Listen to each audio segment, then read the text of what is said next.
la garenne Le Mot où on est actuellement et la garenne de la Moine de l'autre côté de la rue.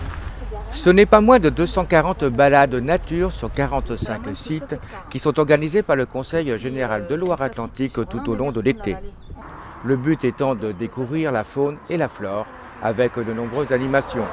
Ateliers de photographie, peinture naturaliste, suivre une balade comptée, s'initier à la médecine et à la cuisine des plantes. On travaille donc sur les espaces naturels sensibles du département. On organise des balades nature autour de thématiques assez variées, la faune, la flore, le patrimoine, la gestion des espaces naturels. Donc sur des espaces naturels type prairie, type sous-bois, ripisylve, ou bien on organise également une petite rando sur un sentier de grande randonnée. Le but, c'est de sensibiliser le public, le grand public en l'occurrence, à la notion de gestion des espaces naturels, à la préservation des écosystèmes, dans une dimension assez globale puisqu'on touche à toutes les thématiques. Première balade des Garennes entre Sèvres et Moine. Alors donc ce sera une double balade si je puis dire. Donc on va commencer par la garenne de la Moine qui est un espace maintenu au naturel avec une cogestion avec un agriculteur pour établir une fauche tardive afin de maintenir une prairie pour avoir le plus de diversité possible.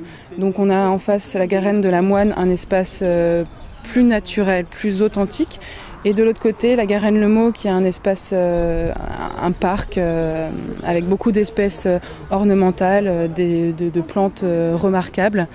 Donc on a ce côté, la garenne Le Mot, qui a été façonnée par l'homme et qui reflète un côté plus pittoresque.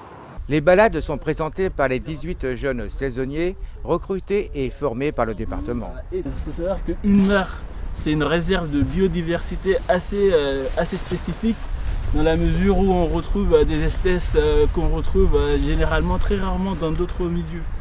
Ici on aura par exemple des espèces d'amphibiens par exemple qui sont du coup qui passent leur période de reproduction dans l'eau pour après repartir ailleurs. À la découverte de la flore mais aussi des habitants des Garennes. Donc, tout d'abord dans les orthoptères on peut différencier deux grands groupes. Le groupe des sauterelles et des criquets et celui des grillons. Le groupe des sauterelles, celui des criquets et des grillons. Donc les sauterelles auront les antennes beaucoup plus longues que le corps. Les criquets, très court. Ce sera beaucoup plus court. Balade bucolique, ludique, mais aussi pédagogique. Les érables en fait, ça se partage un peu leur nom avec le platane en fait. Les deux s'échangent leur nom. Avec une espèce de platane une espèce d'érable, qu'on a l'érable sycomore qui est Pseudoplatanus, donc l'érable à feuilles de platane, et le platane Platanus acerifolia. Donc là ça s'échange, ça se partage leur nom. Donc. Avec interréaction entre visiteurs et animateurs. Un charme. Ah. Non? Non, pas loin. Ouais. C'est l'orme. C'est un orme. C'est énorme. Ouais, parce que c'est rare. Hein. Bah du coup justement. Il est pas malade. Comment on le reconnaît? Il est encore jeune. Comment on le reconnaît? C'est surtout par rapport à la feuille. Enfin, par rapport à la feuille, pas forcément qu'à la feuille. Ah ouais. Mais justement, il y a le décalage. Là, c'est un peu moins évident, mais le limbe ne commence pas au même niveau en fait. Il y a un petit décalage à la base. Donc ici, je voulais surtout vous montrer la Rosalie des Alpes. Je sais pas si vous voyez. Donc justement, étant donné qu'on a des vieux sujets de frênes, donc c'est une espèce qui vit dans les vieux frênes, du coup des frênes morts du coup, et justement c'est une espèce saproxylophage en fait.